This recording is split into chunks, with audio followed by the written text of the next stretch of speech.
Ya, setelah kita belajar statistika deskriptif pada pertemuan-pertemuan sebelumnya, yaitu terkait meringkas data saja, kemudian bisa dalam bentuk angka, dalam bentuk tabel, dalam bentuk diagram gitu ya, atau grafik. Nah, sekarang kita akan coba masuk ke kegiatan yang kedua ya di statistika, yaitu terkait inferensia, maka disebut sebagai statistika inferensia. Inferensia itu terkait apa sih? Terkait kata-kata inferensia itu. Nah, ini inferensia ya. Nanti dekat dengan apa nih inferensia ini? Dekat dengan ada namanya kesimpulan. Ya, jadi terkait kesimpulan eh, apakah memang sesuai atau tidak. Jadi nanti kata kuncinya adalah statistika yang tujuannya adalah untuk menarik atau mengambil suatu kesimpulan atau keputusan gitu ya. Nah, sekarang inferensia itu ilustrasinya seperti apa ilustrasinya? Jadi ilustrasinya adalah kita ingin tahu, misalkan ya, contoh saja nih, kita ingin tahu pendapatan ini. Kita ingin tahu pendapatan seluruh warga negara Indonesia ya. Kita ingin tahu pendapatan itu. Ya, pendapatan seluruh warga negara Indonesia. Tetapi karena adanya keterbatasan, jadi kita nanya hanya atau survei 1.000 orang saja. Nah, 1.000 orang ya. Kan jauh sekali ya, karena Indonesia itu rakyatnya ada berapa? Kurang lebih ada 270 juta orang. Nah, nah kita ingin tahu rata-rata pendapatannya, tapi ingin tahunya nggak semuanya ditanyakan, sebagian saja. Ya, nanti dalam statistika itu ada yang namanya apa di sini? Ini adalah seluruhnya adalah sebagai populasi gitu ya. Kemudian yang survei yang ini adalah sebagai apa saya? Sampel saja. Yang pada pertemuan sebelum-sebelumnya mungkin sudah saya sampaikan analoginya adalah kita ingin mengetes apakah satu gelas teh manis itu apakah sudah manis atau belum gitu ya. Jadi satu gelasnya sebagai populasi, satu sendoknya sebagai sampelnya. Kalau satu sendoknya itu sudah manis, maka diambil kesimpulan bahwa satu gelasnya itu adalah manis. Gitu. Inferensinya gitu ya. Jadi kita ingin, nah ini namanya apa? Pendapatan jadi kecil ke besar apa namanya generalisasi gitu ya. Jadi ada namanya generalisasi ya. Itu jadi inferensi itu kata kuncinya selain kesimpulan dan juga ada generalisasi. Ilustrasi yang kedua adalah apa? Misalkan kita ingin menguji apakah ada vaksin A dengan vaksin B, yang mana yang lebih efektif. Nah, tentunya kan akan diuji secara terbatas ya. Misalkan diuji kepada masing-masing 10 orang misalkan ya. Dilihat kemudian orangnya itu apakah lebih lebih apa? Lebih kebal atau tidak. Nah, itu bisa jadi ini ilustrasi mengenai inferensi ya di dalam statistika. Itu kurang lebih ya. Jadi kurang lebih nanti kita ingin menduga ini. Jadi kegiatan yang pertama adalah kita menduga. Ya, di sini yang apa yang akan diduga adalah rata-rata menduga ya. Menduga, memprediksi gitu ya. Memprediksi atau mengira-ngira ya. Mengira-ngira ya kira-kira. Nah, itu menduga ya. Mengestimasi gitu ya. Dalam bahasa itunya adalah Jadi kegiatan pertama adalah mengestimasi atau menduga. Kemudian kegiatan yang kedua apa? Menguji. Jadi ada dua kegiatan yaitu mengestimasi dan juga dia menguji. Itu adalah kegiatan di dalam statistika inferensia. Ya. Jadi memang kurang lebih seperti itu. Nah, kemudian kalau definisi secara mudahnya memang secara gampangnya definisinya statistika deskriptif itu adalah merangkum data yang sudah ada. Yang sudah ada. Kemudian kalau inferensia bedanya kita tadi kata-katanya menarik kesimpulan tentang populasi tapi dari sampel. Nah, ini namanya generalisasi itu ya. Dari sampel kecil sedikit kita ambil kesimpulannya untuk populasi kita generalisasi. Tentunya pada saat generalisasi tadi adanya ketidakpastian. Ketidakpastian nanti mau tidak mau kita akan bermain namanya dengan peluang atau probability. Probability nanti. Nah, gitu ya. Jadi kurang lebih seperti itu inferensia. Kita akan menduga atau kita akan menguji. Ya, menguji itu penuh dengan ketidakpastian karena kita ngambil sampel tujuannya untuk menarik kesimpulan untuk suatu populasi. Maka nanti akan butuh model peluang atau model probabilitas. Nanti ke depannya model peluang itu kita akan konsepnya namanya konsep perubahan acak dan distribusi dari perubahan acaknya. Itu mengenai inferensia. Jadi dari slide yang ini setidaknya bisa kita ringkas bahwa inferensia itu kurang lebih kita akan menduga, pertama menduga gitu ya. Kemudian yang kedua adalah menguji. Itu mengenai mengapa inferensia. Nah, kemudian kegiatannya tadi sudah disampaikan ya. Kita mengestimasi parameter gitu ya. Dan juga estimasi itu menduga gitu ya, mengira-ngira atau memprediksi gitu ya. Itu namanya mengestimasi. Kemudian yang kedua, kegiatan kedua adalah menguji. Apa yang diuji? Hipotesis ya. Menguji suatu pernyataan statistik namanya hipotesis ya.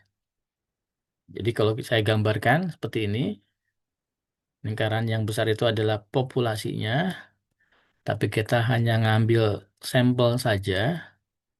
Nah, ketika ngambil sampel, di sini kan ada data nih, ada data X1, ada X2, X3, dan seterusnya terus ya, XN gitu ya. Nah, nanti di sini angka nih bentuknya nih. Data itu nanti berupa kuantitatif datanya ya. Ini adalah berupa kuantitatif gitu ya. Atau dalam ini angka lah, dalam bentuk bilangan, ada dalam bentuk angka. Maka nanti kita bisa cari statistiknya. Statistik itu adalah ukuran atau ciri dari suatu sampel. Nah, misalkan yang sering digunakan adalah rata-ratanya berapa sih, gitu ya. Kemudian di sini ada deviasinya berapa. S kuadrat itu deviasinya ya, simpangannya gitu ya. Simpangannya berapa. Nah, ini sebenarnya rata-rata untuk menduga apa? Rata-rata ini tujuannya untuk menduga mu nih. Nah, ini parameter namanya. Mu ini adalah parameter. Nah, mu itu adalah ya rata-rata tapi untuk populasi gitu ya. Mu itu apa sebenarnya rata? Mudahnya adalah rata-rata, tapi rata-rata populasi gitu ya. Nah, semua tuh populasinya. Jadi semua anggota di populasi itu rata-ratanya kita anggap sebagai mu. Kemudian kalau ini sama ini bukan rata-rata ini adalah varian. Nah, varian itu sama nama lainnya adalah ya deviasi dari populasi. Ini kan rata-rata dari sampel, namanya X bar gitu ya. Ini S kuadrat adalah deviasi atau simpangan dari apa? Dari sampel. Nah, tapi kalau deviasi dari populasi namanya varian. Tujuannya menduga itu. Karena diharapkan statistik itu menduga parameter. Itu kegiatan di dalam statistika inferensi. Ya, intinya kita ngambil sampel untuk melakukan generalisasi terhadap populasi. Atau kita ngambil statistik untuk menduga apa nih? Menduga parameter. Karena parameter itu adalah ukuran dari populasi. Contohnya apa di sini? Misalkan di sini disampaikan, contohnya adalah parameter populasi, contohnya apa? Mu gitu ya. Ini P-nya proporsi ya. Ini namanya proporsi atau persentase gitu ya. Berapa persen gitu ya. Adalah nilai tetap tapi tidak diketahui gitu ya. Nilainya tetap tapi tidak diketahui. Karena tidak diketahui maka diduga gitu ya. Karena dia tidak diketahui maka harus diduga gitu. Diduganya pakai apa? Diduganya menggunakan statistik dari sampel. Contohnya apa? Jadi expert tadi akan menduga mu. P topi ini dugaan ya. Kalau ada topi biasa dugaan. Dugaan dari P akan menduga proporsi ini adalah perubahan acak karena bergantung kepada sampel. Perubahan acak ya. Nanti perubahan acak itu adalah suatu variabel. Perubahan kan variabel ya. Variabel. Jadi nanti contohnya jika kita ulangi survei 1.000 orang, maka nanti X-nya orang-orangnya pasti akan berbeda kan? Ya, ya. Orang-orangnya berbeda kan tadi ada 270 juta gitu ya. diambil 1.000 orang, beda, bisa jadi orangnya beda-beda gitu ya. Karena beda-beda datanya, maka nanti X barnya juga berbeda beda. Maka X bar itu nanti adalah perubahan acak. Itu mengenai konseptual dari statistika inferensia. Jadi intinya adalah kita akan menduga parameter dari statistik gitu ya. Menduga parameter dari statistik ya, atau kita akan menduga ciri dari parameter kan populasi ya, dari sampel ya. Data-data dari sampel. Kurang lebih seperti itu. Ini bisa difahami dulu untuk yang penjelasan pertama ini sebelum dilanjutkan, bisa difahami mengenai statistika inferensia konsepnya. Iya, bisa Bapak. Mudah-mudahan bisa difahami ya, statistika inferensia. Nah, sekarang kita akan masuk ke boba acak gitu ya. Karena boba acak ini adalah konsep secara matematis gitu ya terkait statistika inferensia. Nanti apa itu boba acak? Boba itu nama lainnya variabel gitu ya. Variabel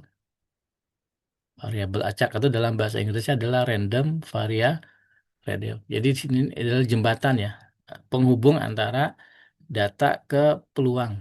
Probabilitas itu adalah peluang. Jadi nanti di dalam konsepnya nanti data itu kita ubah menjadi suatu variabel ya.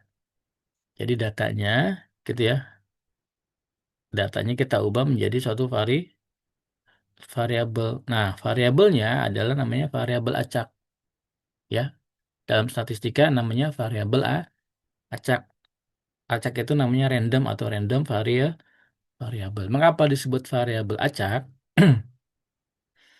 Ya ini sebenarnya variabel ya. Jadi nanti ke arah bilangan, ke arah angka. Contohnya gini, mengapa disebut acak? Jadi misalkan ada perubahan acak kata X ya.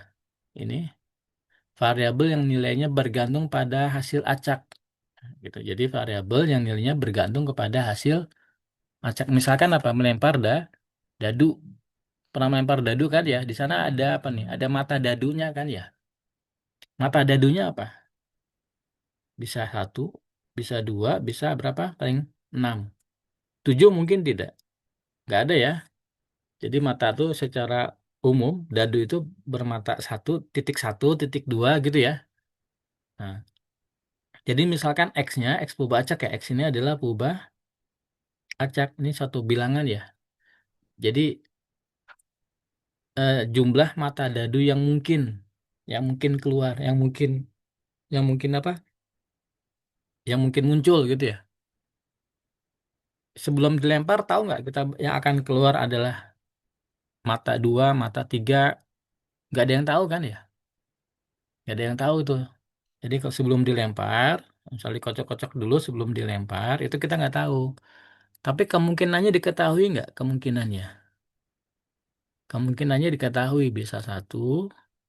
Nanti kalau dikocok dilempar, kemungkinan keluar kalau nggak mata satu, mata dua, mata tiga, mata empat, mata lima, atau mata enam itu saja kan kemungkinannya ya. Nah, jadi kemungkinannya itu diketahui, tapi sebelum dilempar kita nggak tahu itu mata mana yang keluar. Itu namanya adalah acak.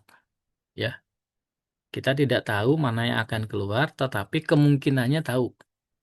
Ya kalau nggak satu, dua, tiga, empat, lima, enam, gitu ya. Mungkin itu yang dimaksud dengan variabel acak random ya. Kita tidak tahu yang akan keluar apa, tetapi tetapi apa? Ya di antara itu, gitu ya, di antara itu. Kemudian contohnya apa nih? Contoh yang kedua adalah tinggi badan. Nah, tinggi badan nanti misalkan kita asumsikan Y ya. Tinggi badan juga nanti ya kan bisa dipilih secara acak ya. Bisa ada yang 150, ada yang 160 gitu ya. Nah, ini contohnya seperti jadi nilainya itu eh, tidak diketahui, tapi range-nya alternatifnya kemungkinan tahu ya. Kalian sendiri misalkan tinggi badan kelas 2C dan 2D. Kemungkinan besar nih tinggi badannya itu di antara apa? Di antara misalkan 100 Ya antara 130 sampai dengan 200 satuannya apa sentimeter. Bisa jadi ada yang pendek, ada yang tinggi bisa jadi. Tapi kurang lebih nanti sekitar inilah tinggi badannya. Nah gitu. Nah, kita tahu kemungkinannya itu di area mana, tapi seseorang ketika belum kita ambil, kita nggak tahu mana berapa tinggi badan tersebut gitu ya. Ya. Itu mengenai perubahan acak. Jadi nanti data-data itu, datanya yang diperoleh itu kita ubah dalam konsep matematis itu menjadi suatu variabel, namanya adalah variabel acak. Nah, nanti variabel acak ini ada dua jenis memang. Ada yang sifatnya diskrit, ada yang sifatnya kontinu. Apa itu diskrit? Kalau nanti bilangannya adalah bilangan asli atau bilangan bulat, ya boleh saja nih bilangan bulat atau bilangan asli gitu ya. Ya. Jadi kalau bilangan asli apa saja mulainya dari apa nih? Satu, dua gitu ya, dan seterusnya gitu ya. Jadi nanti dicacah gitu ya. Atau bilangan bulat juga boleh saja, bisa bilangan bulat kan bisa dari ada bulat ada negatifnya juga boleh. Ya. Nah, beda halnya dengan yang kontinu. Kontinu itu misalkan apa? Berat badan itu ini namanya bilangan. Kalau bilangannya adalah bilangan real, nah, maka nanti dia sifatnya kontinu. Gitu ya, kontinu. Misalkan jumlah mata dadu, ini pasti diskrit ini ya. Jumlah mata dadu kan nggak mungkin koma-komaan ya, koma-komaan gitu ya. Misalkan ada dua dadu ya.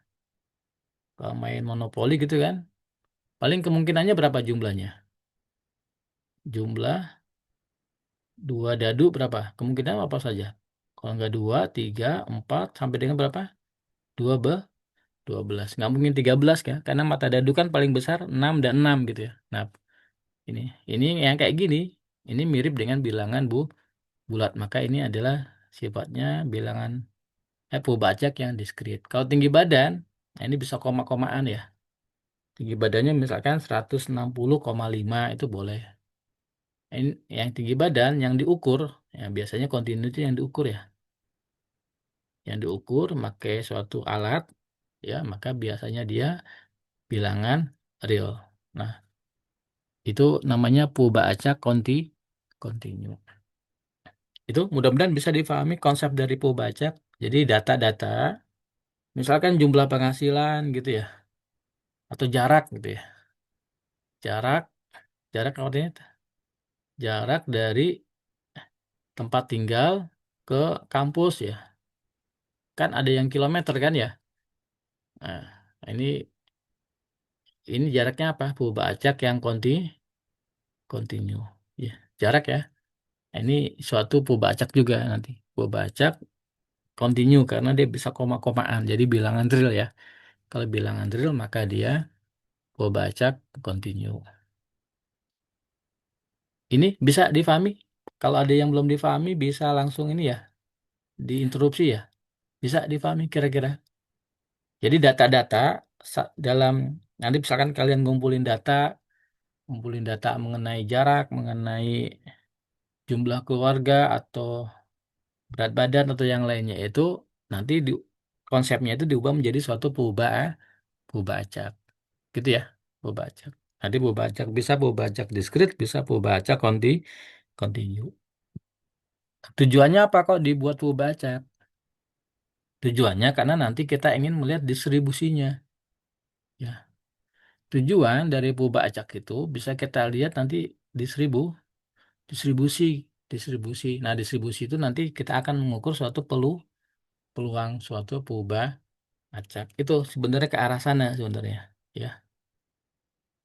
Jadi pola distribusi itu apa sih? Pola ya, pola pola penyebaran, pola penyebaran pola penyebaran data gitu ya.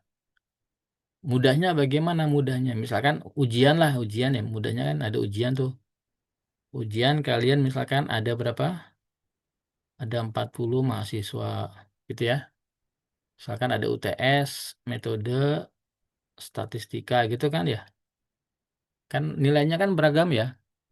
Bisa jadi ada yang dapat nilai 80, ada yang dapat nilai 81,5 gitu ya, ada yang mendapatkan nilai bahkan 60,9 misalnya gitu ya, dan seterusnya gitu kan, sampai dengan ada 40 data gitu kan ya.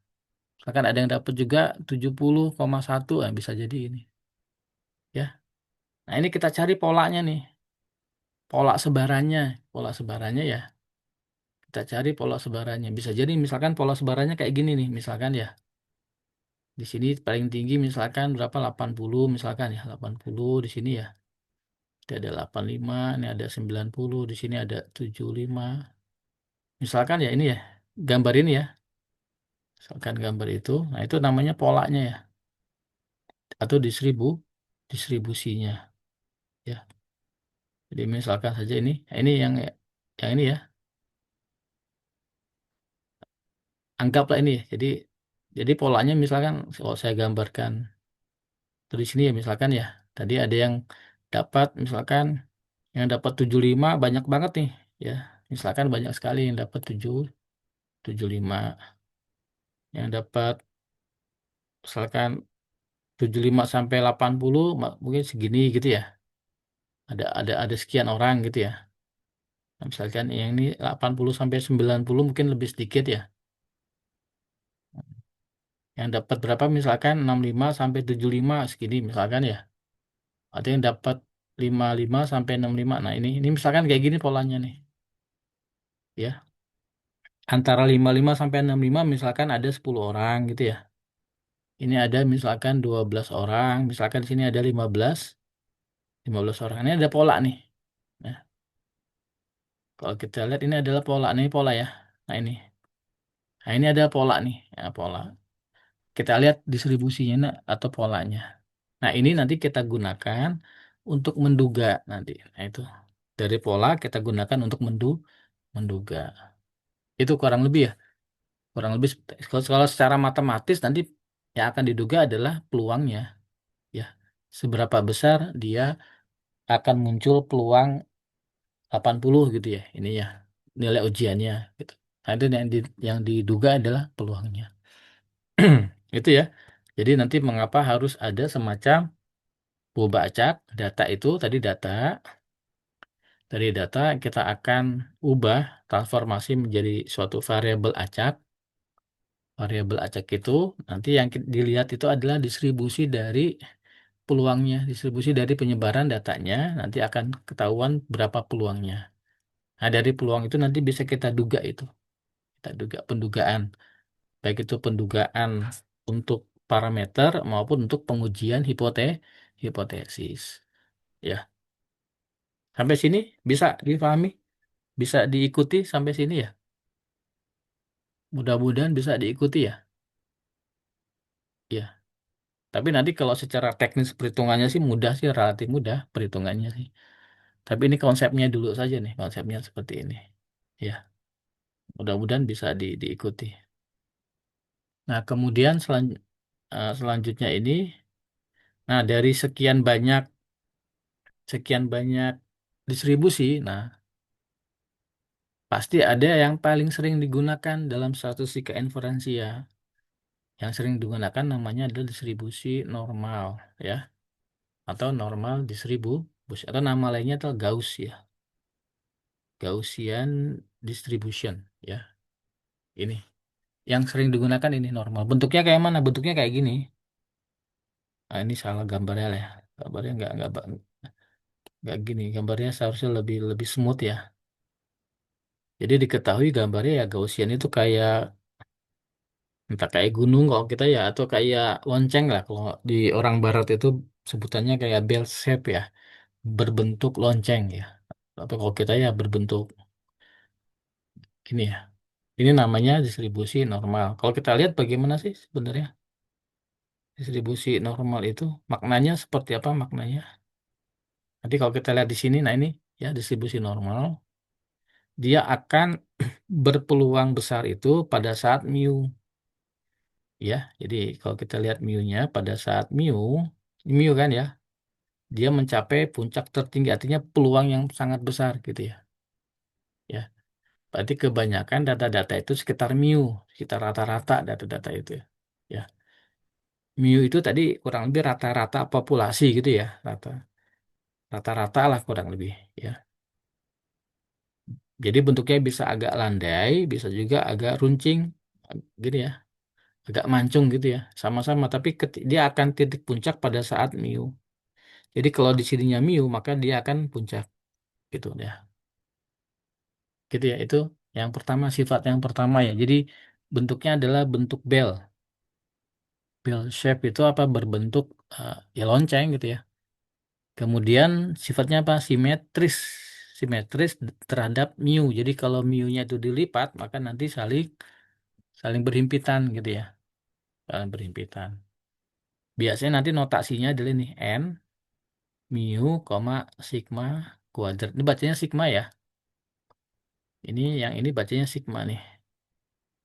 Sigma kuadrat gitu ya. Sigma kuadrat. Sigma kayak gini juga ini sigma. Kalau yang pernah dulu kan, jadi gimana nih? Nah ini. Nah ini sigma ya. Ini dan ini juga ini sigma ya. Sama halnya ini apa nih? Ini huruf apa? Huruf B. Ini apa? Huruf B juga sama. Ya sama gitu ya. Ini huruf S, ini juga huruf S kecil gitu. Gitu. Jadi ada huruf kapital sama huruf letternya ya kecilnya ya gitu. Jadi sama-sama sigma itu.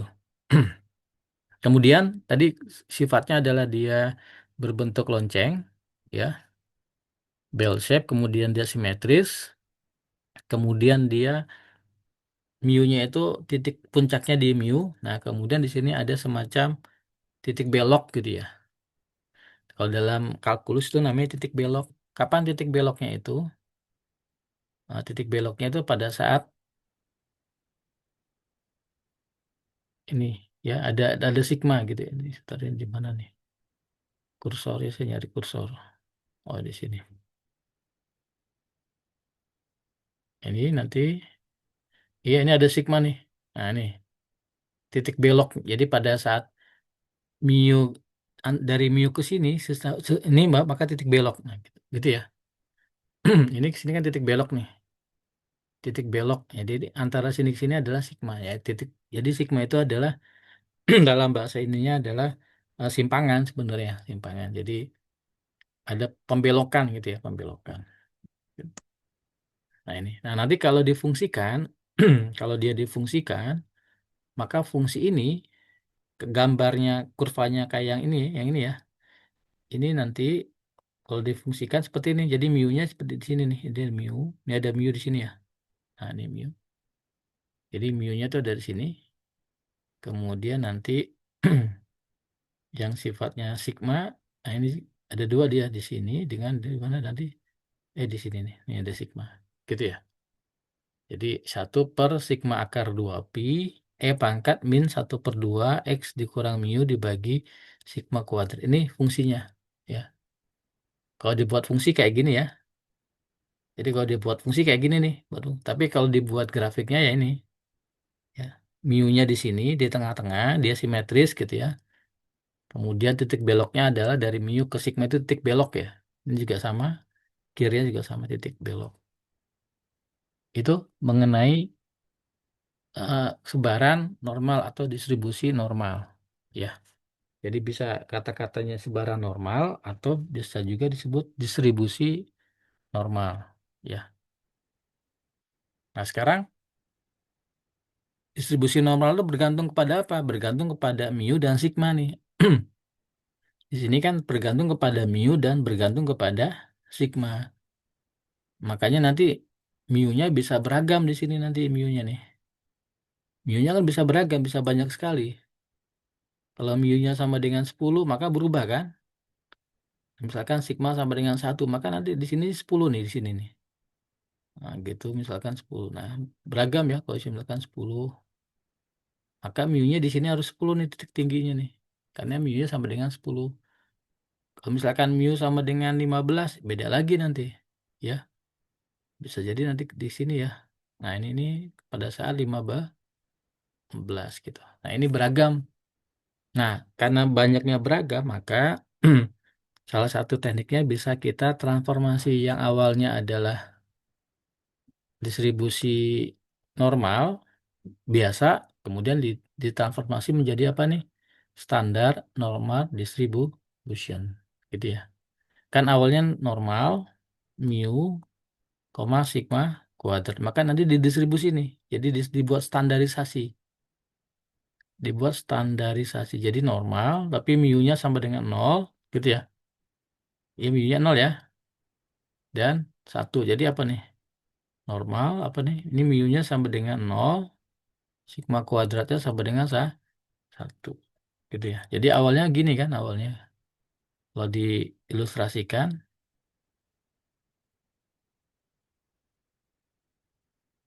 nah, ilustrasikan seperti ini awalnya. Ya, ini dari mu nih. Mu, kemudian di sini apa nih? Ini sigmanya. Nah, kemudian kita transformasi nih. Kita transformasi menjadi apa nih? Semuanya bisa ditransformasi dengan apa nih? Sama kayak gini, cuma di sininya bukan. Jadi ini nol nih. Awalnya mu jadi, oh ya ini jumlahnya panjangnya adalah satu. Jadi ini sama dengan sigmanya sama dengan satu. Ya. Awal ini mu beragam menjadi nol. Nah, itu menjadi itu di apa namanya? Distandarisasi. Jadi namanya standar normal normal distribusi atau distribusi normal baku ya. Dalam bahasa Indonesianya adalah distribusi normal baku atau distribusi normal standar.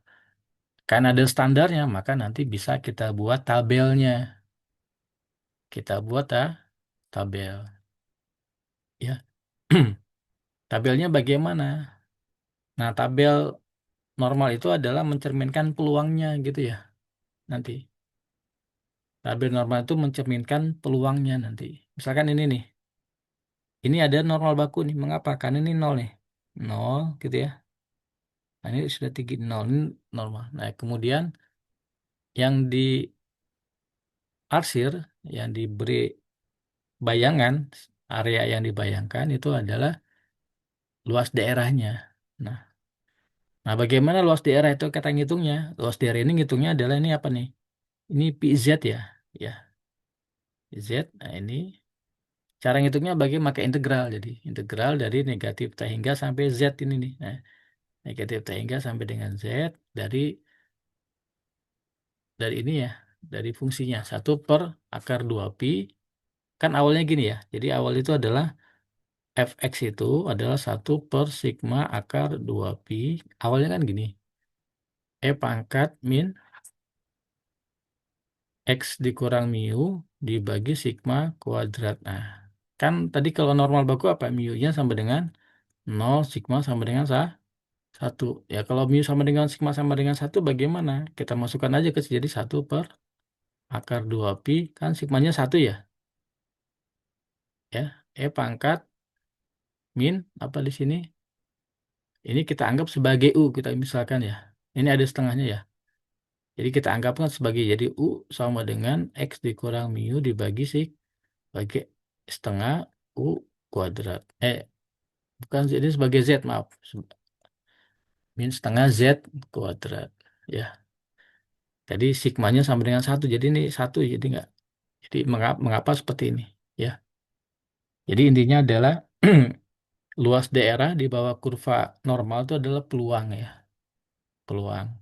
Seperti itu. Nanti ini kita akan coba pakai tabel saja sebenarnya. Atau pakai komputer juga sudah ketahuan ya. Tapi konsepnya seperti itu ya. Konsepnya seperti itu.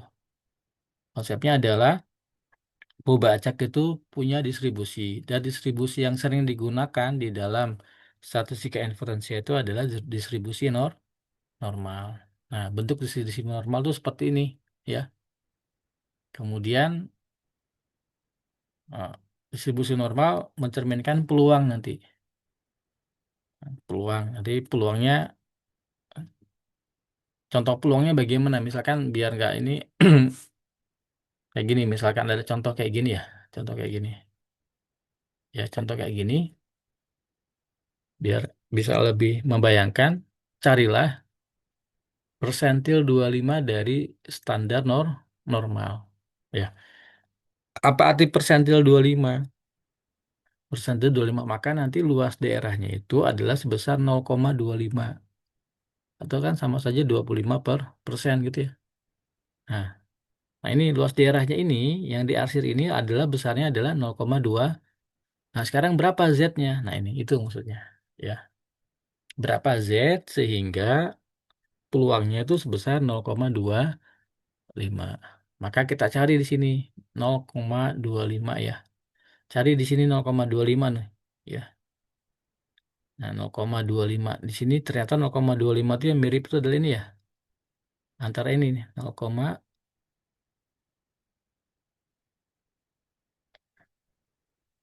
ya mirip ini antara ini. Nah, kan 0,254.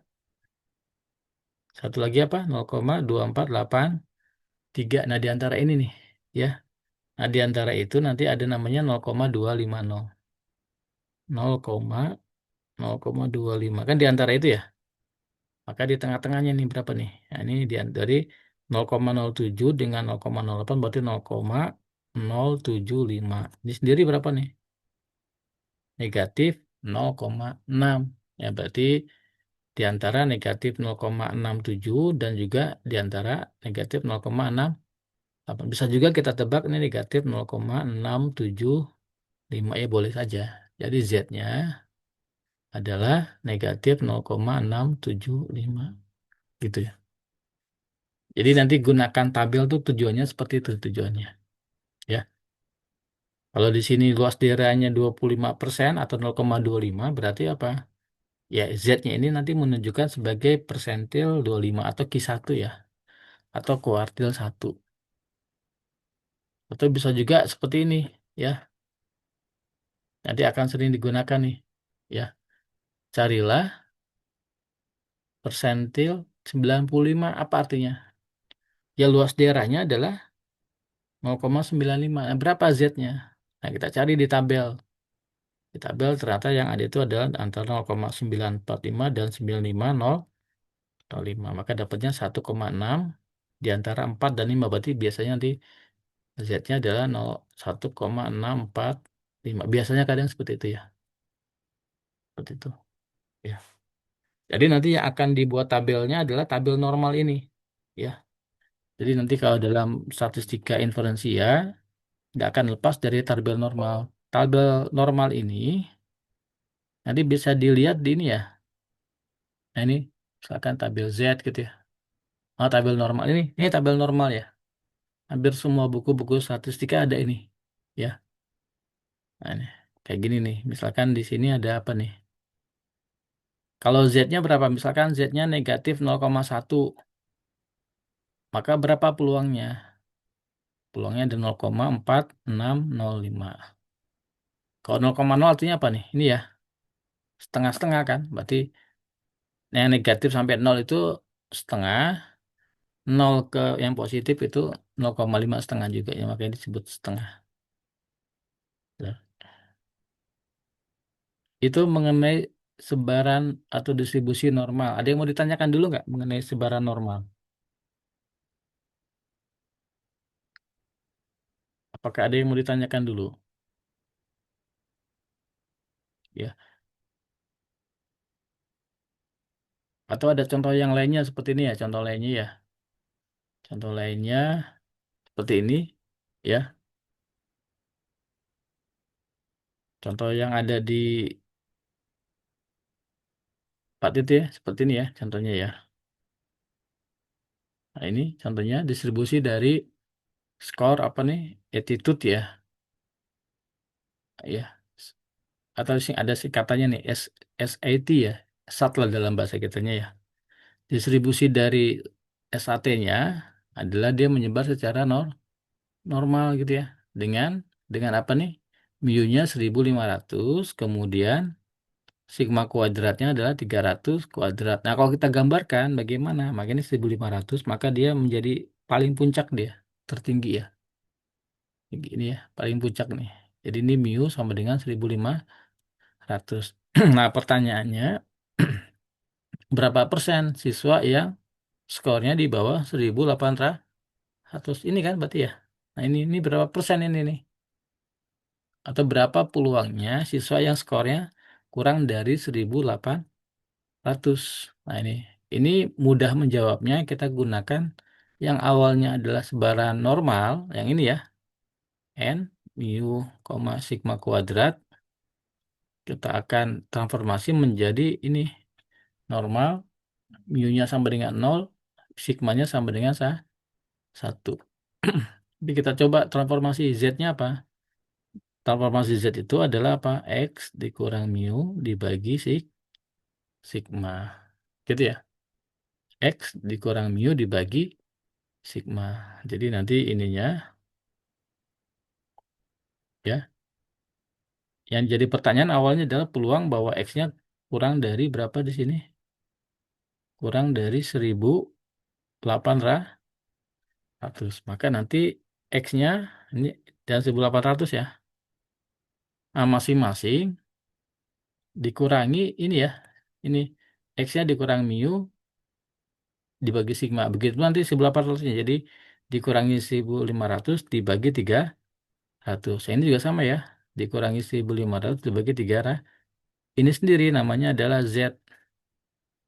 Nah, Z ini berapa nih? 1800 dikurang 1500 kan 300. 300 dibagi 300 lah. Maka Z kurang dari 1 ternyata. Nah, Z kurang dari 1. Maka bisa kita lihat berapa Z kurang dari 1. Ya, ini 1,0.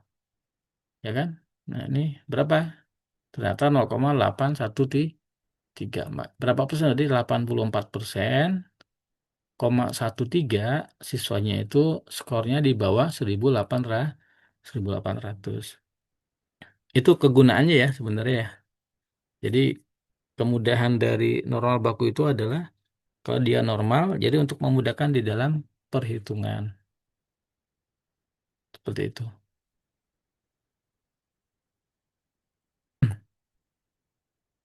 Dalam distribusi normal juga nanti akan ada aturan di sini. Aturan. Ya, aturan yang paling sering itu namanya aturan 68 gitu ya. Aturan berapa nih? 95 gitu ya. Apa itu 68? Ini ya. 68 sebenarnya 68,27 ya. Nah, ini ya.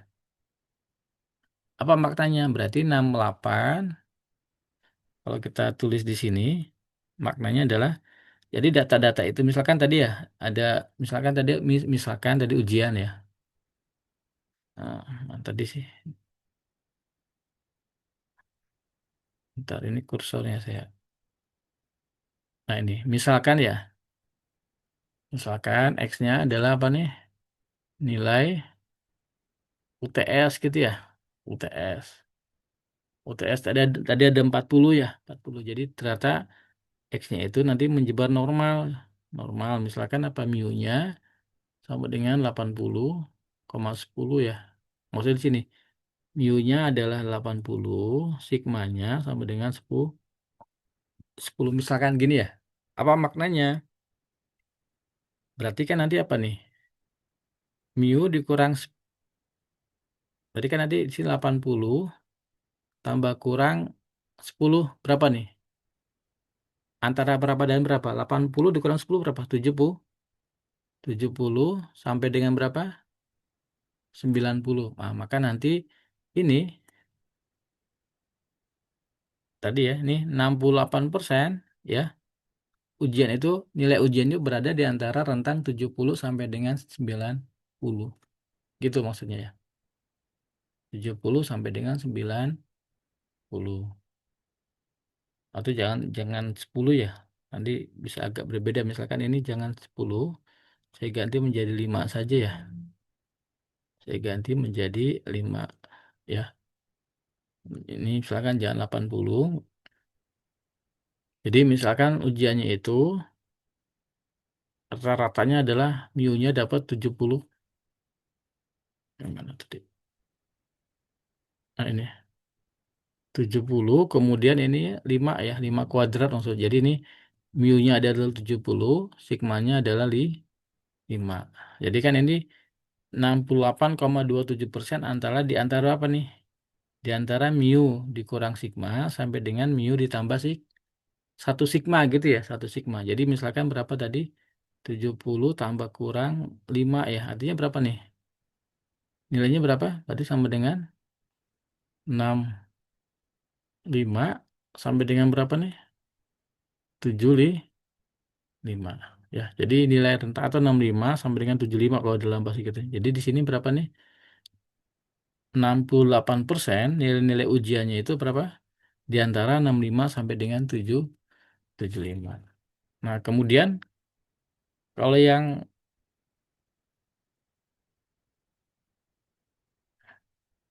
95 bagaimana? Yang 95. Ini yang 95 kan ya?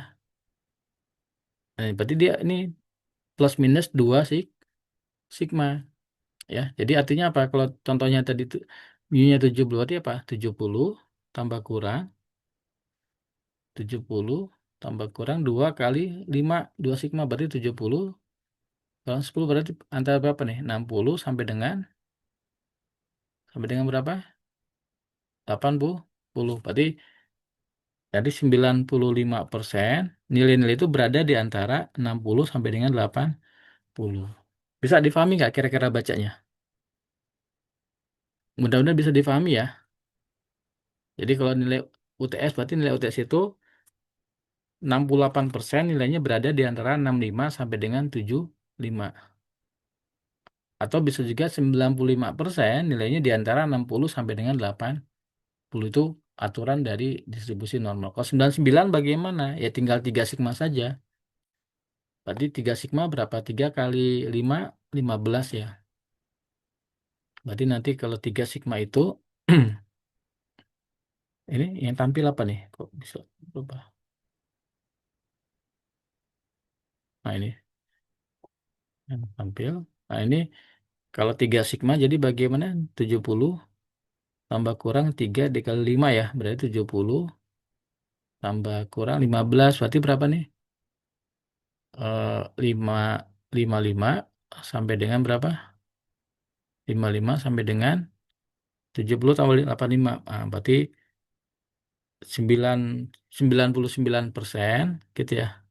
Nilai-nilai ujian itu di antara 55 sampai dengan 85. Itu aturan dari normal distribution. Bisa difahami nanti kalau kayak gini ya. Ya, jadi bergantung kepada sigmanya juga. Semakin sempit ya cuma satu sigma 68%. Kalau dua sigma kiri dan kanannya 95%, tapi kalau misalkan tiga sigma maka 99% data berada di situ. Ya, bisa difahami mudah-mudahan. Iya, Pak, bisa. Mudah-mudahan bisa Iya, difahami ya. bisa. Bisa, Pak. Ya, ya mudah-mudahan bisa difahami. Bisa lanjut lagi? Kita lanjut lagi, bisa? Atau jangan-jangan Iya, ada yang Pak. ada yang tidur nggak? Nggak kan ya? Bisa Pak, bisa. Aman, Nah, Bapak. Bisa, Pak. ya, kemudian dalam statistika inferensi ya, satu lagi sebelum kita nanti ke perhitungan-perhitungannya, kita ada namanya distribusi sampling nanti. Ya, kita akan butuh konsep namanya distribusi sampling. Apa itu distribusi sampling? Nah, jadi misalkan nih, bayangkan kalian punya sekarang tuh mangkok berisi berapa? 10.000 kelereng. Banyak sekali ya kelerengnya ya. Ada 10.000 tuh. Di kelereng itu ada warna merah, biru, dan warna hijau gitu ya. Ya. Kemudian rata-rata itu adalah bukan rata-rata ya di sini ya, proporsi sebenarnya ya. Proporsi warna ya, persentase warnanya gitu ya. Itu adalah parameter populasi. Misalkan 30%-nya merah, 50%-nya biru, dan 20%-nya hijau. Tapi kita tidak tahu nih, tidak tahu nih 30% merah, 50. Cuma kan kita akan duga nih, kalau 10.000 itu capek juga kan misainnya ya. Nah, ternyata biar gampangnya, ya ambil aja 30. 30 kelereng secara acak, bebas ya ngambilnya ya. Jadi tempatnya tuh beragam. Nah, ternyata dari 30 itu 33% merah, 47% biru, dan 20% itu hijau. Ini adalah kita gunakan untuk menduga gitu. Menduga tadi yang 30 ini kan ini awal nggak diketahui nih. Ini tidak diketahui, ini tidak tahu ya, tidak diketahui. Nah, kemudian kita duga dengan ngambil 30 kelereng. Ini kan pengambilan pertama. Pertanyaannya, jika kita ulangi pengambilan, apakah presentasinya selalu sama, 33%, 47 enggak? Akan selalu berbeda beda. Nah, maka nanti nilainya itu nanti akan terus dibuat distribusi namanya. Akan dibuat nilai namanya adalah distribusi sampling. Itu mengenai distribusi sampling. Jadi kalau mudah yang lain juga analoginya adalah apa itu distribusi sampling? Jadi distribusi sampling adalah distribusi atau sebaran dari statistik sampel gitu ya. Dari statistik sampel. Nah, biasanya yang sering digunakan apa? Statistik rata-rata. Biasanya nih rata-rata, proporsi dan selisih rata tiga ini biasanya. Dan juga ada satu lagi ini apa? Standar deviasinya, ragamnya gitu ya. Biasanya tapi tiga ini. Jika kita mengambil sampel berulang-ulang dari populasi yang sama, tentunya rata-ratanya akan berbeda-beda. Nah, semua kemungkinan rata-rata itu kita buat distribusinya. Itu namanya distribusi sampling. Ya. Jadi contoh sederhananya misalkan kita punya populasi. Misalkan semua mahasiswa Untirta ada berapa? Ada 20 ribu orang. Gitu ya. Nah, 20 ribu orang ini kemudian yang akan dicari data apa? Data tinggi badan semua mahasiswa. Ternyata tinggi badannya itu mu-nya adalah 165, tapi ini tidak diketahui ya. Tidak diketahui. Misalkan tinggi badannya itu 165 gitu. Tapi ini tidak diketahui. Bisa diketahui kalau dengan sensus.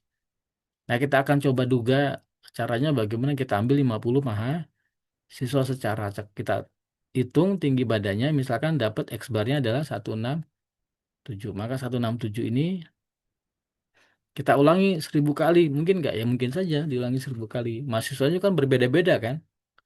Karena ada 20 ribu orang yang diambil hanya 50 orang. Maka hasil rata-ratanya juga pasti akan berbeda-beda.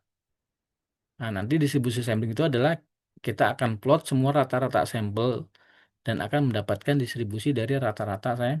Nah, distribusi rata-rata sampel itu adalah namanya distribusi sampling namanya. Gitu ya.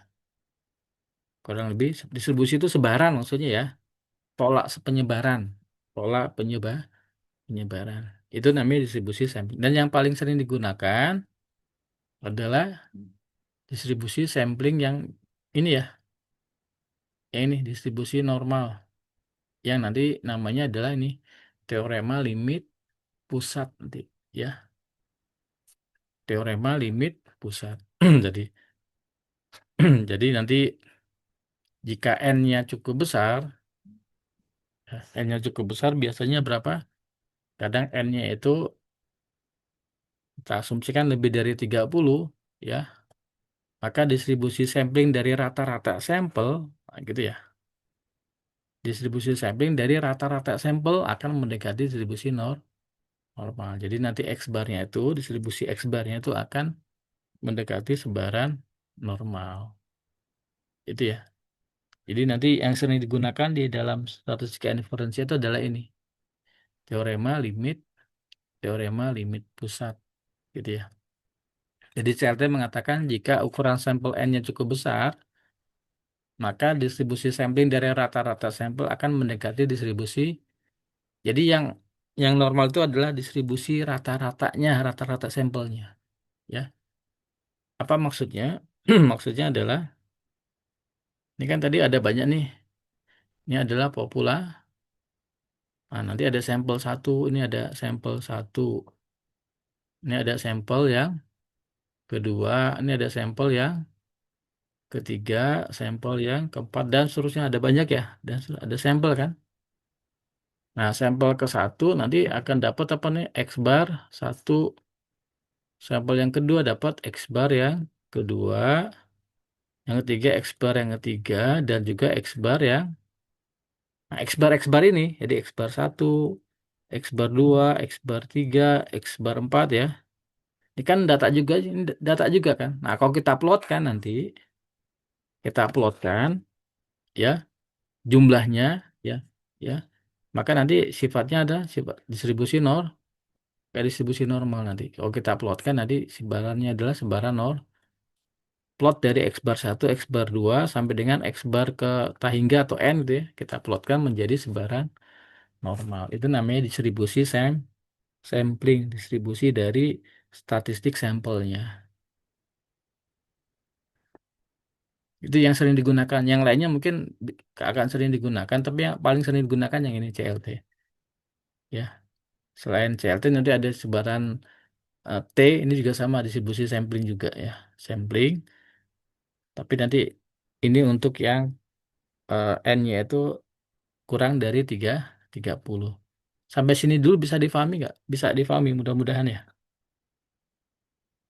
Mudah-mudahan bisa difahami. Ya, contoh dari pendugaan titik apa tadi contohnya? Nah, ini tadi kan sudah dijelaskan pendugaan titik ya. Nah, apa contoh dari pendugaan titik? Pendugaan titik itu contohnya adalah ini yang paling gampang. Anda ingin menduga rata-rata skor ujian matematika semua siswa SMA di sebuah kota. N-nya berapa? 10.000. Kemudian kita ambil acak berapa? 100 siswa, maka mendapatkan rata-ratanya berapa? 7 lah. Nah, maka 78 ini adalah penduga titiknya. Jadi penduga titiknya adalah mu penduga ya. Mu topi atau sama dengan X bar 7 lah. Apa interpretasinya? Ya kami menduga rata-rata skor populasinya adalah 7 lah. Itu adalah menduga titik. Pendugaan ya. Contoh duanya, kita ingin menduga proporsi siswa yang memahami konsep kalkulus. Ya, berapa sih proporsinya? P-nya ya. P-nya itu berapa? Nah, dari sampel 50 mahasiswa misalkan ya. Ternyata yang memahami ada 30. Maka penduganya adalah P topi. 30 dibagi 5 berapa? 0,6 atau 60% dia proporsi yang memahami konsep kalkulus. Ini adalah pendugaan titik. Nah, permasalahannya apakah yang tadi ini sudah cukup akurat? Nah, maka nanti biasanya nggak cukup akurat. Solusinya biasanya kita akan butuh pendugaan interval. Maka nanti yang kedua yang sering digunakan di dalam statistik ini kita gunakan adalah pendugaan interval. Interval itu rentang nilai gitu ya. Pendugaan interval itu sama memberikan rentang nih nilai yang kemungkinan besar mengandung parameter populasi. Sekali lagi, kemungkinan besar ya mengandung parameter populasi. Apa itu kemungkinan? Berarti kemungkinan besar itu adalah bisa 90% gitu ya, 95% atau bahkan 99%. Ini kemungkinan besar ya. Nah, nanti caranya bagaimana? Atau dalam bahasa lainnya adalah ini ya. Satu dikurang alfa. Nah, itu ya. Satu dikurang alfa.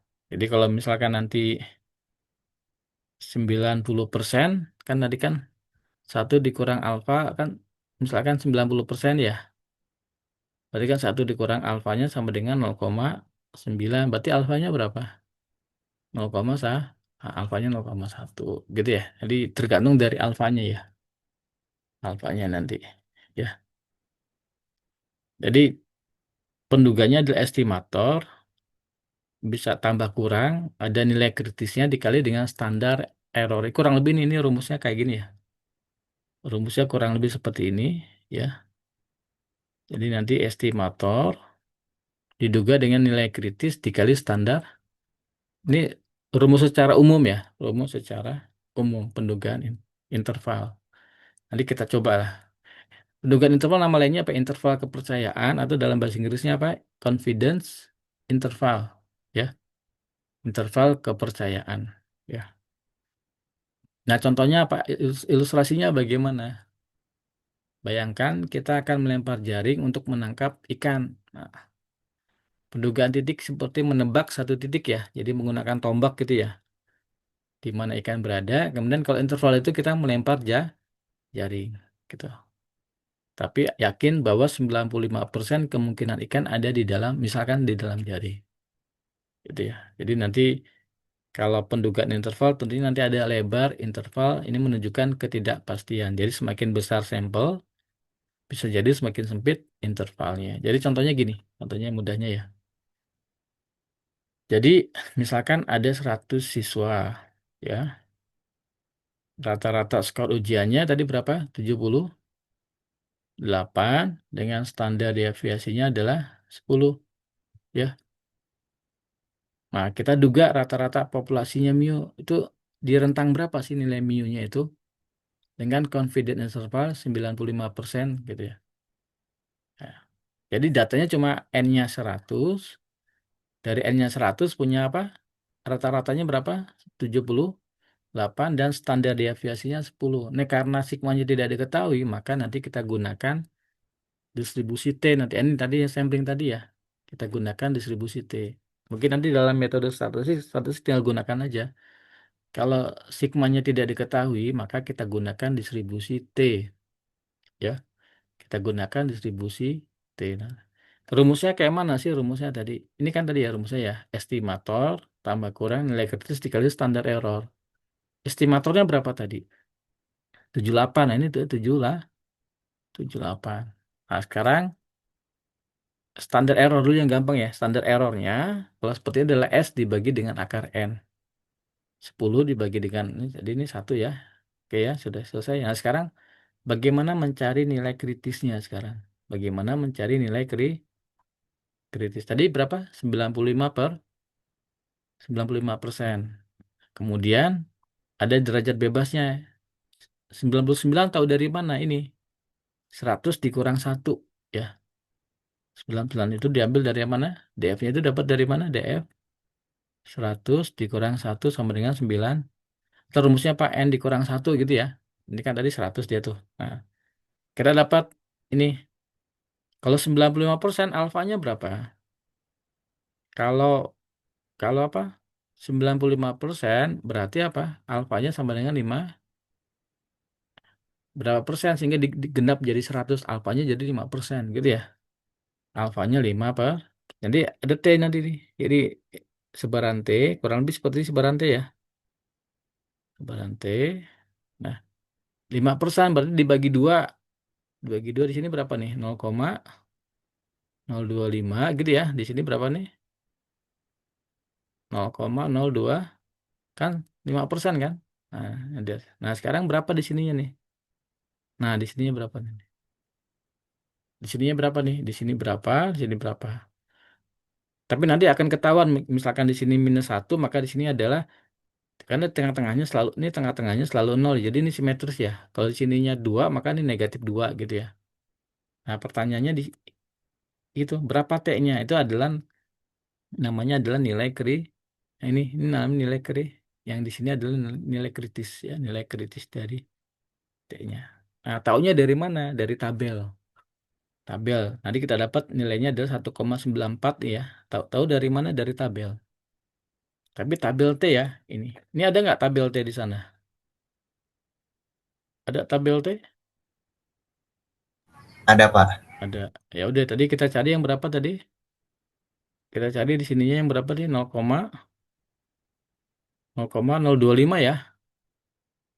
0,025. Nah, 0,025 yang mana nih? Yang ini ya. Yang ini kan?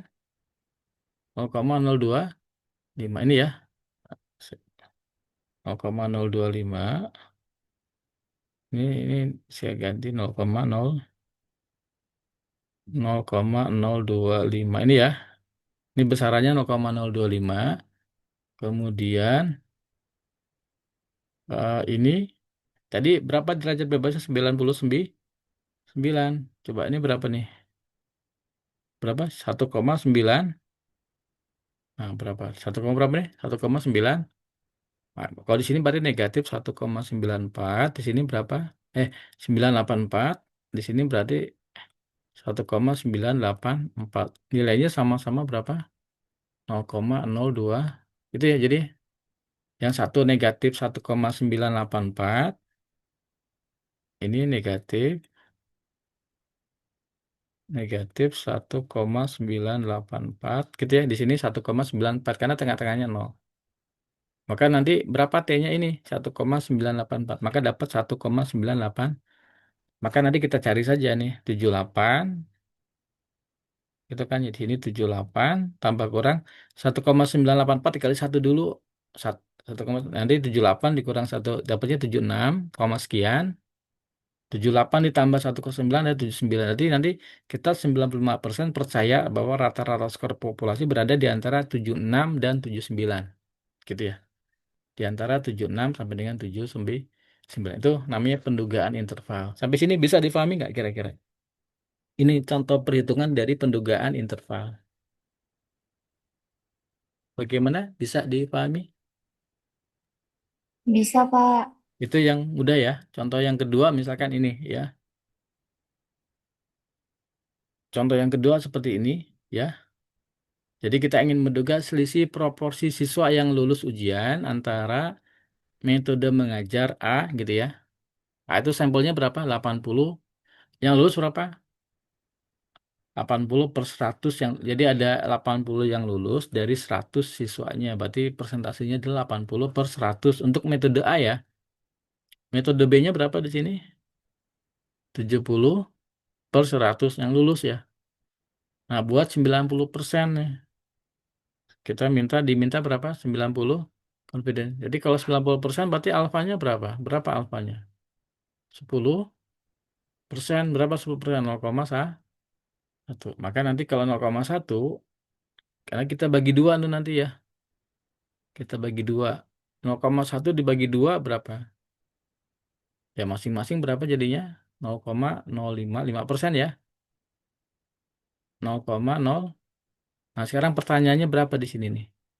Nah sekarang apakah kita gunakan Z atau kita gunakan T nanti? Ya. Ya, ini kalau yang ini lebih proporsi, nanti kita gunakan adalah sebaran Z nanti. Z-nya ya. Ini 0,8 tahu dari mana tahu ya? Ini dari sini ya, 80 per 100 gitu ya. Kemudian yang B 70 per 100 gitu ya. Nah, berapa PA dikurang PB berapa?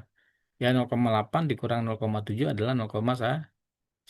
Jadi penduga titiknya adalah 0,1 di sini. 0,1 penduga di estimatornya. Kemudian kita cari standar errornya. SE standar errornya. Ini ada rumus ya, pakai saja rumus ini ya.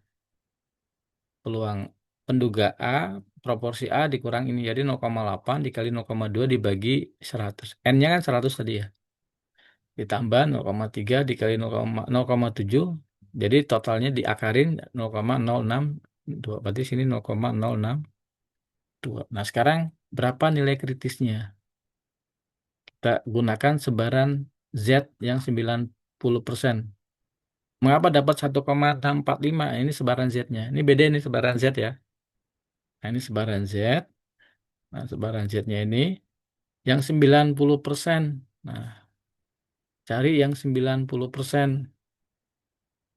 Nah, kalau 90% artinya apa? 90%. Gini kan? Tadi apa? Eh, 90% tadi kan alfanya berapa? Ini kita cari 0,05 dan 0,05 ya. Berarti kita cari aja di sini. Nah, di sini adalah 0,05 atau di sininya bisa juga kelebihannya adalah 0,05. Mungkin paling mudah ini ya, saya cari. Nah, kita cari di sini yang besarannya adalah 0,05 nih. 0,0 atau bisa juga kita gunakan yang ini nih, ya. Kalau ini artinya yang positif kan ya. Artinya kalau dia ini kan yang diarsir yang ini ya. Coba bayangin yang ini deh, yang ini. Nah, berarti kita cari yang kalau saya analogikan yang sini, nah ini misalkan tadi ini ya, tadi ini nol ya. Nah, maka di sini yang diarsir ini adalah yang putih ini ya. Yang putih ini nih, yang putih yang diarsir adalah yang putih ini nih. Maka kita cari yang putih ini adalah 0,0,45 ya. Cari aja 0, yang kita cari 0,4. Mengapa 0,45? Karena 0,45 ini ya ditambah 0, berapa? 0,5 sampai dengan berapa nih? 0,5. 5,5 ya sudah setengah semuanya. Jadi kan ini semuanya adalah 0,5, maka yang kanan juga semuanya adalah 0,5. Nah, kita cari saja yang nilainya 0,45. Mana 0,45 cari? Cari yang 0,45. Kalau 0,45 kita cari ini ya, 45 yang mana di sini? Ternyata ini ya, dekat ini ya antara ini sama ini nih. Bukan ini nih, bukan yang ini.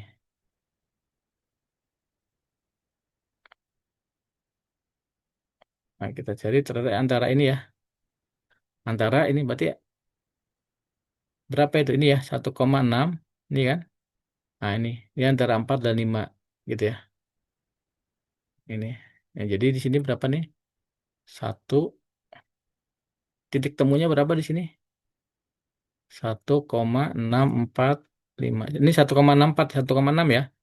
1,6. Ini kan antara 4 dan 5 berarti 1,645. Maka nanti di ini dapatnya adalah 1,645.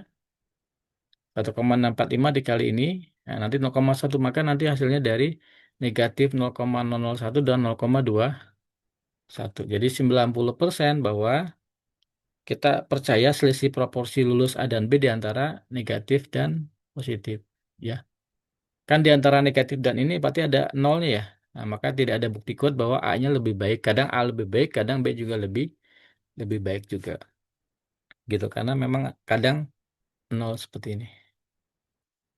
Bisa difahami ini contoh mengenai pengujian ya, uji apa? Pendugaan interval. Pendugaan interval. Bisa difahami? Bisa, Pak. Oh, dan bisa. Nah, kemudian nanti ada juga selain pendugaan interval juga nanti ada pendugaan mean gitu ya. Pendugaan mean dan juga pendugaan beda dua mean ya. Memang nanti ini banyak latihannya. Kita akan coba beberapa latihan biar lebih memahaminya gitu ya. Tapi kurang lebih intinya sebenarnya sama. Nanti ini ada estimatornya. Rumusnya kayak gini ya sebenarnya ya. Nanti ada estimator tambah kurang nilai kritis dan standar errornya. Ini saja sebenarnya. Jadi kalau kayak gini nanti ada rumusnya apa? Ini adalah estimatornya gitu ya. Kalau min berarti apa? Min itu diduga oleh apa? X bar gitu ya. Ini adalah nilai kritisnya dan ini adalah standar errornya. Jadi nanti kalau gunakan Z kalau bagaimana? Kalau N-nya lebih dari 30. Tapi mengapa? Nanti tadi sentral limit teorema CLT. Tapi kalau kurang dari 30 maka bisa menggunakan distribusi T. Contohnya bagaimana ini ya? Rata-rata skor siswa ya kelas 4 gitu ya. Populasi ini gitu ya. Sebuah sekolah ingin menduga rata-rata skor bacaan siswa kelas 4. Nah, populasinya ingin semua siswa di kota tersebut ya. Tapi dia hanya mengambil sampel sebanyak 36 dan memberikan rata-ratanya X barnya adalah 65 dan standar deviasinya 12 dari 36 siswa ini ya. Asumsinya kan N lebih dari 30 ya, 36 ya. Bisa gunakan Z, bisa gunakan Z ya. Ya. Bagaimana kalau menggunakan Z? Berarti apa di sini? Berarti standar ini adalah 12 gitu ya. S ini 12 tadi ya, dibagi dengan akarnya. Tekan 12 nih, akarnya S dibagi akar N. Nah, kemudian ini dapat, ini adalah 2,65 adalah tadi rata-rata 65 ya. Nah, 1,96 dapatnya dari mana? 1,96 adalah di 95 apa? Persen apa nih? Berarti alfanya berapa? Alfanya adalah 5 per. Maka nanti kita cari di sana ya. Kita cari yang di sini 5%. Totalnya 5% ya, tapi karena dia dibagi dua, maka di sini berapa? 0,025, 2,5%. Ini juga 0,02. Nah, kalau di tabel, maka kalau ini adalah dapatnya 1,96 atau negatif 1,96. Maka dapat di sini 1,96. 1,96 itu Z yang setelah itu nanti nilainya adalah 0,025. Maka di sini dapatnya Z Ini 1,96 masukkan ke sini ya. Nah, nanti ini dikalikan 2 dulu, sekitar eh, hampir 3. Jadi 65 dikurangi 3 dan 65 ditambah 3. Jadi nanti nilainya 61 sampai 68. Jadi rata-rata skor bacaan siswa di kota diperkirakan antara 61,1 dan 68,9 dengan tingkat kepercayaannya adalah 95%. Gitu nanti. Itu nanti. Ya, ini juga sama nanti ada contoh-contohnya seperti itu. Ya, bagaimana bisa difahami? Mudah-mudahan bisa difahami. Apakah ada pertanyaan? Apakah ada pertanyaan?